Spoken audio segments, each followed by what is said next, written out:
Halo teman-teman semua, di video kali ini aku akan memberikan sedikit tutorial untuk kebutuhan operator pada acara Hexen, lebih tepatnya Hexen 13.0. Video ini mungkin aku peruntukkan untuk beberapa C-branch yang membutuhkan pelatihan operator.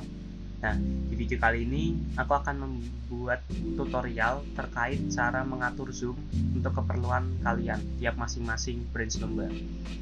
Nah, sebelumnya aku mungkin akan memberikan sedikit pandangan kegunaan zoom ini ketika besok hari Hexen itu buat apa.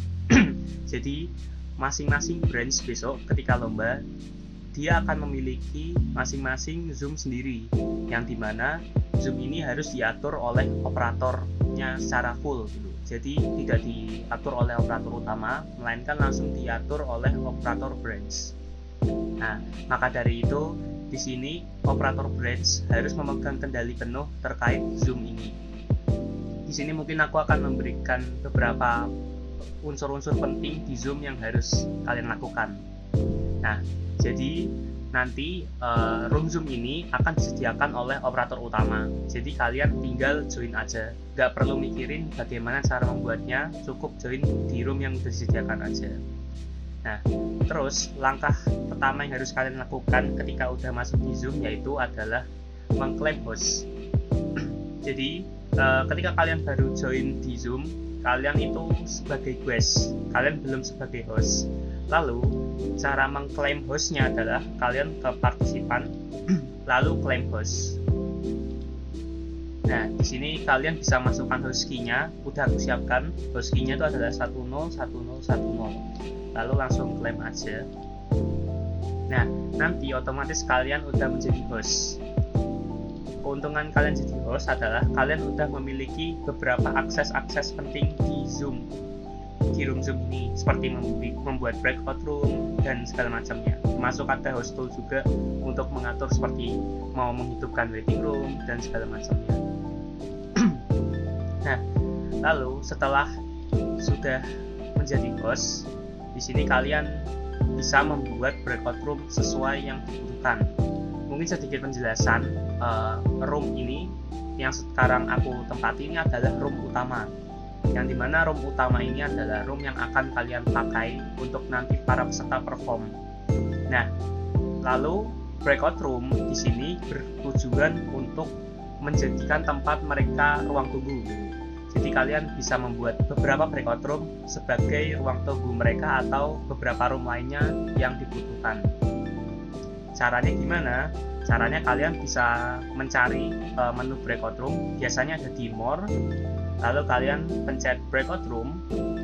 Nah, maka akan muncul tampilan seperti ini, create breakout room. Nah, di sini kalian bisa menentukan nih mau berapa breakout room yang dipakai. Misalkan di sini 2. Nah, lalu di sini kalian pilih yang assign manually aja. Lalu setelah udah, kalian create. Nah, setelah kalian create, sebenarnya breakout room ini tuh belum terbuka. Kalau ingin membuka, itu harus di open all room dulu. Nah, tapi di sini mending jangan open all room dulu. Kalian setup dulu breakout roomnya sesuai dengan yang kalian inginkan. Nah, mungkin yang pertama di setup, kita bisa mengganti nama dari room tersebut. Caranya tinggal di sini kita arahkan kursornya ke room 1 misal, lalu kita rename. Misal di sini ruang tunggu 1. Maka otomatis namanya akan terganti. Lalu di sini pun juga bisa kalian rename menjadi ruang tunggu 2 misal.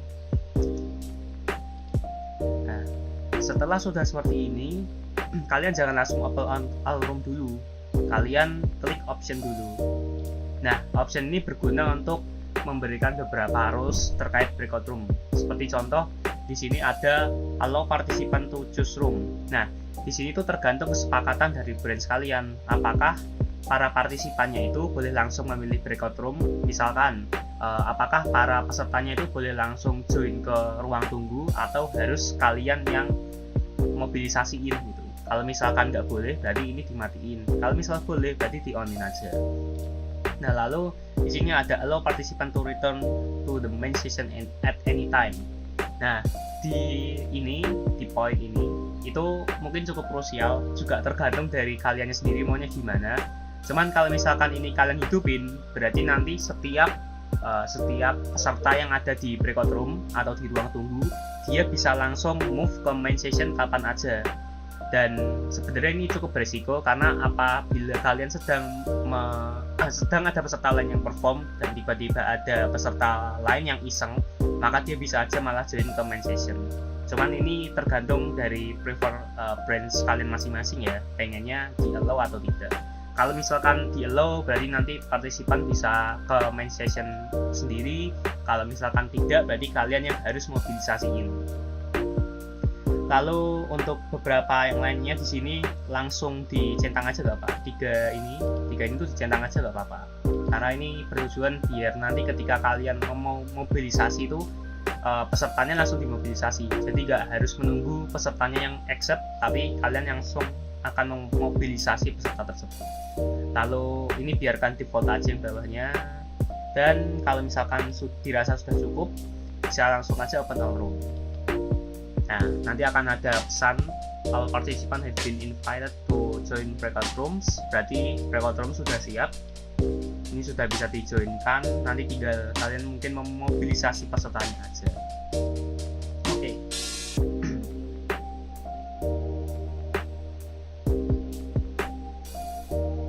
Oke, selanjutnya aku akan memberikan pelatihan terkait bagaimana cara memobilisasi orang-orang atau memobilisasi para pesertanya.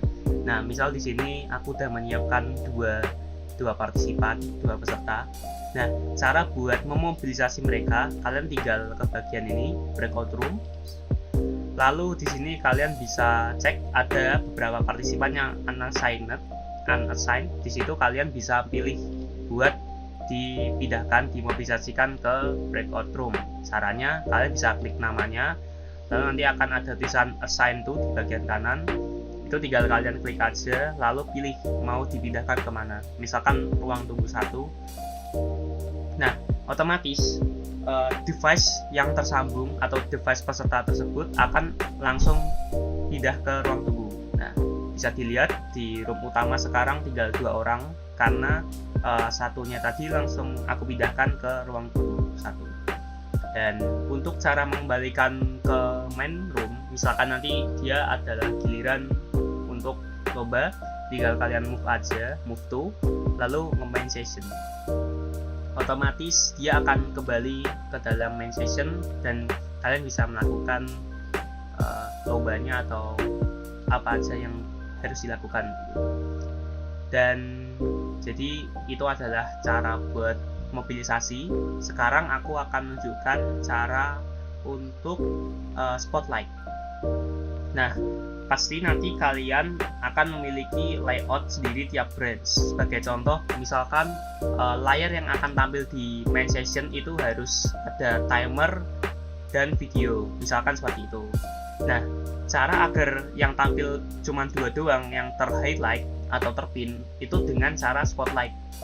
Spotlight itu sama aja seperti kalian ngepin orang, cuman bedanya pin ini itu buat seluruh peserta di Zoom gitu, seluruh orang-orang yang ada di Zoom. Dan akses ini tuh hanya bisa dilakukan oleh host atau co-host. Jadi harus kalian make sure dulu kalau misalkan nanti ada panitia yang join, jangan lupa kalian jadikan co-host dulu.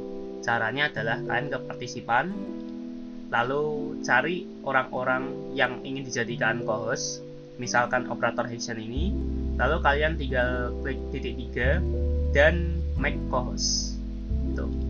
Nah, otomatis dia juga akan memiliki akses sebagai co-host seperti kalian.